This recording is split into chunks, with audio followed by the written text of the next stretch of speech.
The sun beat down relentlessly on the parched lands of the American West, baking the earth to a cracked, unforgiving surface. Jedediah Stone, a man etched by years of sun and silence, rode his lone mare across his vast, arid farm. His days were a monotonous rhythm of survival, tending to the few cattle that could endure the harsh climate, mending fences that seemed to crumble as quickly as he repaired them, and battling the encroaching dust that threatened to bury everything he owned. He was a man of few words, his face a canvas of weathered lines, but beneath the rough exterior lay a quiet strength, a resilience forged in the crucible of solitude and hardship. The only sounds for miles were the creak of his saddle, the soft thud of hooves, and the persistent whisper of the wind, a constant reminder of the world's indifference. On this particular morning, however, the silence was broken by an unusual sound, a faint, desperate cry carried on the wind. Jedediah, usually dismissive of anything that deviated from his routine, felt a prickle of unease. He dismounted, tying his mare to a weathered post, and followed the sound, his boots crunching on the dry earth. The cries led him to an old, splintered wooden crate, half buried in the dust near the pig pens, an unsettling sight in an otherwise empty landscape. As he approached, a wave of flies buzzed around the crude container, and a sense of dread tightened its grip on his gut. He had seen enough of life's harshness to know that abandoned things rarely held anything good. With a grunt, Jedediah pulled back the lid. Inside, nestled amidst some tattered cloth, was a newborn infant, tiny and vulnerable, its face red and wrinkled from crying. But it wasn't just the sight of the abandoned child that struck him. It was the crude, scrawled words etched into the wood of the crate: defective, unworthy. A cold rage, rare for the stoic farmer, flickered in his eyes. To abandon a child was one thing, but to condemn it in such a cruel, public way was an act of profound inhumanity. The infant, a girl, stopped crying for a moment, her tiny eyes, the color of a summer sky, blinking up at him, a silent plea in their depths. Jedediah stood there for a long moment, the weight of the child's helplessness pressing down on him. His life was solitary, uncomplicated, and bringing a child, especially one branded as defective, into it seemed a monumental, impossible task. He thought of his own rough hands, more accustomed to holding a plow than a fragile infant. Yet, as the girl's tiny fingers instinctively curled around his calloused thumb, a warmth he hadn't felt in years spread through his chest. It was a fleeting, almost imperceptible shift, but it was enough. He carefully scooped up the child, cradling her against his rough, dust-covered vest. The wind still whispered, but now it seemed to carry a different tune, one of a new, uncertain melody. He named her Elara, a name that felt as vast and open as the plain stretching before him. The journey to the nearest town, Redemption Creek, was a grueling one under the relentless sun. Jedediah held Elara securely, her soft whimpers a stark contrast to the clatter of the wagon wheels. Redemption Creek was less a town and more a collection of sun-bleached wooden buildings, a saloon, a general store, and a small steeple-less church, all huddled together against the vast, indifferent landscape. The air hung heavy with the smell of horse manure, stale beer, and the ever-present dust.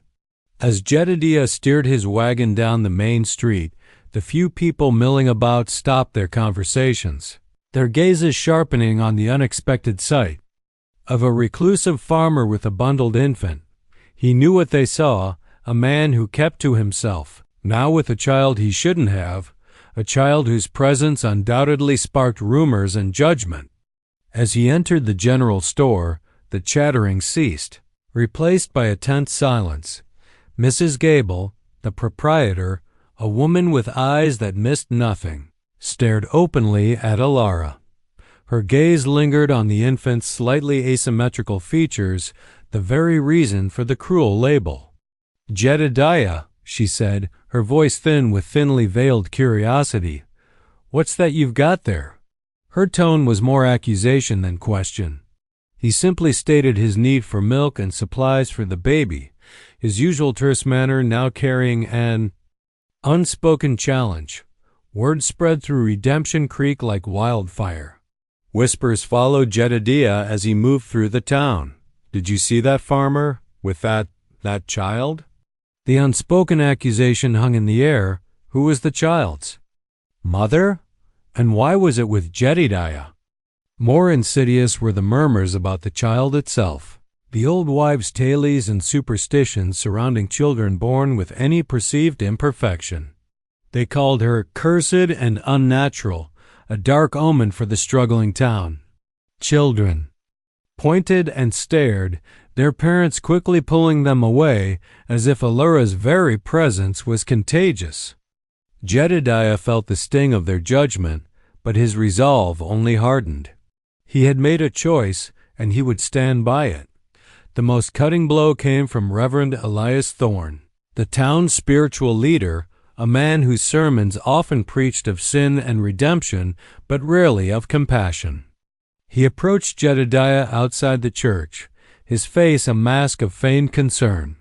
"Jedediah," he began, his voice dripping with false piety, "this child, it is a burden, a sign. Perhaps it is best left to God's will." Jedediah met his gaze, his own eyes as hard as flint. "God's will," he responded, his voice low and dangerous, "is for the innocent to be cared for, Reverend, not abandoned like refuse." He turned and left, the Reverend's righteous indignation ringing in his ears. The town had rendered its judgment, and Jedediah knew he and Elara were now truly alone, surrounded by the vast, indifferent land and the even vaster indifference of human prejudice. Years passed on Jedediah's isolated farm, and Elara grew, not just in size, but in spirit. She was a child of the dust and sun, her skin tanned, her hair the color of sun-bleached straw. Despite the initial fears and the harsh judgment of the world, Elara proved to be a bright and resilient child. Her perceived defects were minor. A slight unevenness in her stride and a unique tilt to her head, imperfections that Jedediah barely noticed anymore.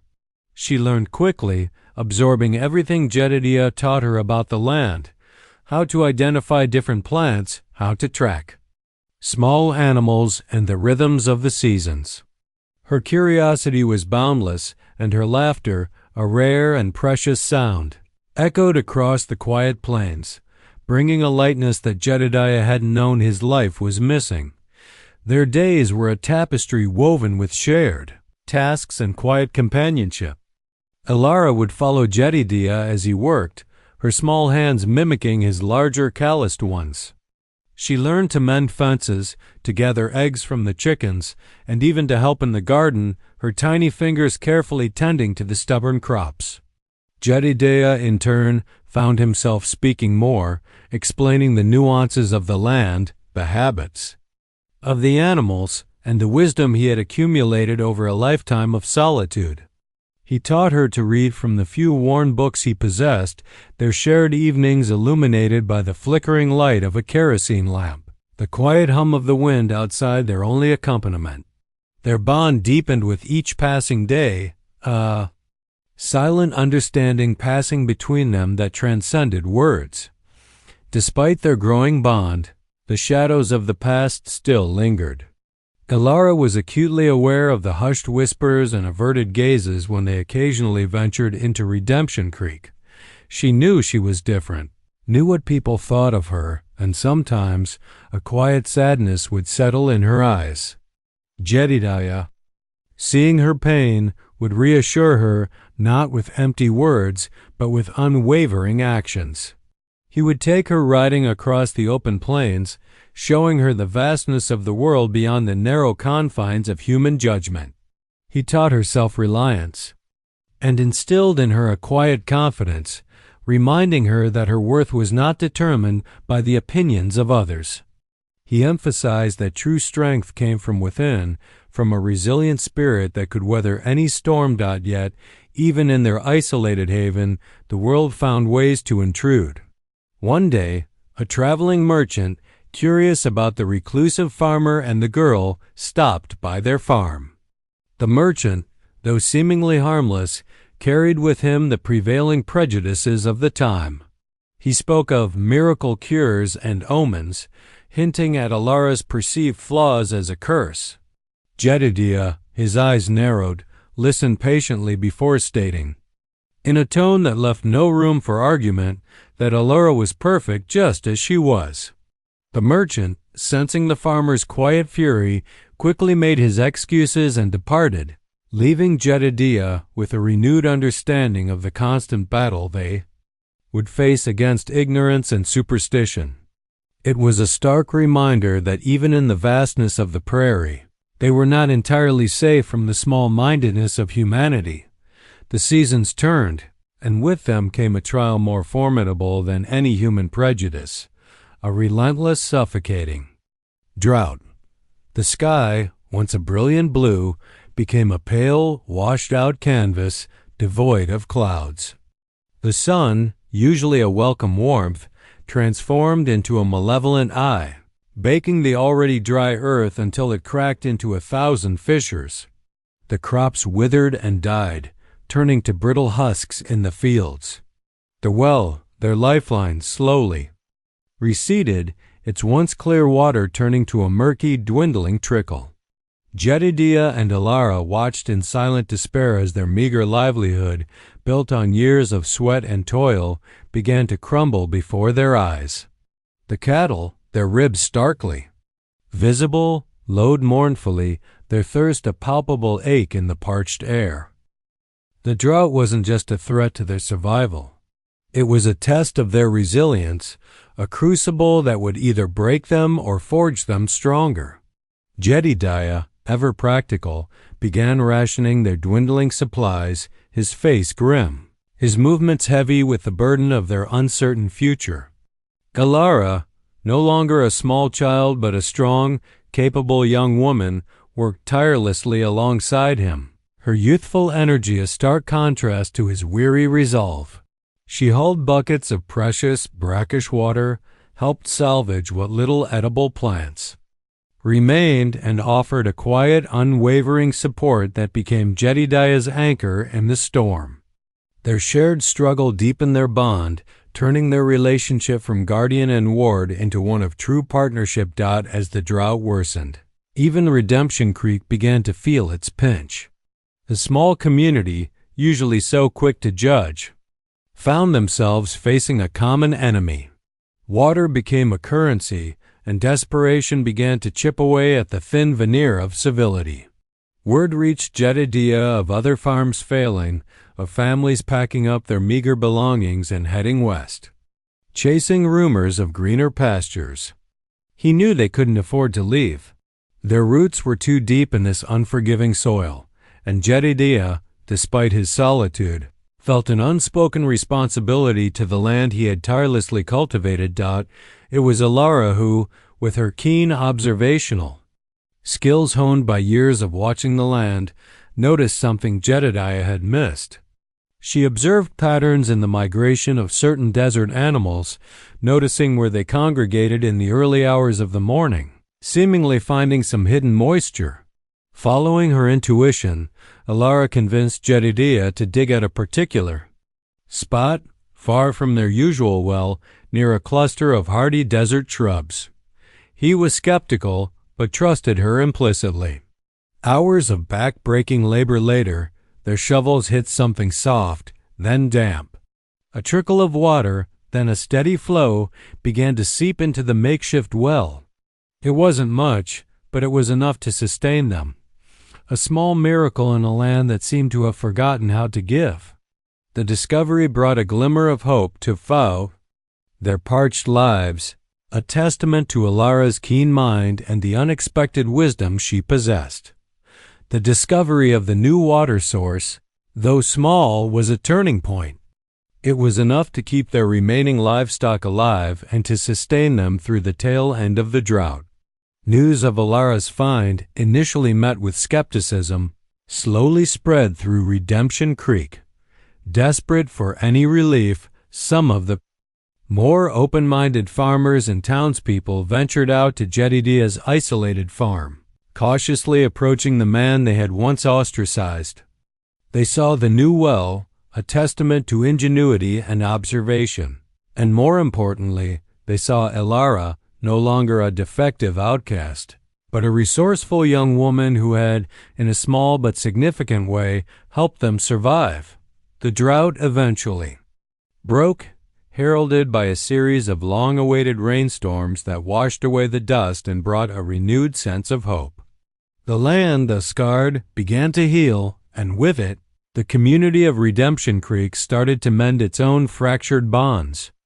Jedediah, once a solitary figure, found himself approached not with judgment, but with a newfound respect. Farmers sought his advice on soil management and water conservation, quietly acknowledging his resilience and his unique understanding of the land. Elara, once whispered about, was now seen with a different gaze, one of curiosity and even admiration. Her quiet strength and intelligence, so evident to Jedediah, began to shine through to others. The relationship between Jedediah and Elara, forged in hardship, blossomed into an unbreakable bond. He was no longer just her guardian. He was her rock, her teacher, and her truest friend. Elara, in turn, brought a vibrancy and a future to Jedediah's solitary existence that he never thought possible. She no longer felt the need to hide her unique features, now simply a part of who she was, accepted and even appreciated by those who truly knew her. Her laughter became a more frequent sound, echoing across the reawakened plains. The farm, once a symbol of Jedediah's isolation, became a beacon of resilience and an example of how perseverance and compassion could overcome even the harshest of judgments. The crate, with its cruel label, had been long since repurposed, perhaps into a makeshift birdhouse, its original purpose forgotten, replaced by something beautiful and full of life. Elara's story became a quiet legend in Redemption Creek, not of a defective child, but of a girl who found her place in the world, nurtured by an unlikely father, and who, against all odds, flourished in the vast, unforgiving, yet ultimately beautiful landscape of the American West. The sun, once a harsh tormentor, now rose each morning, casting a golden light on their peaceful farm, a symbol of new beginnings and the enduring power of unconditional love.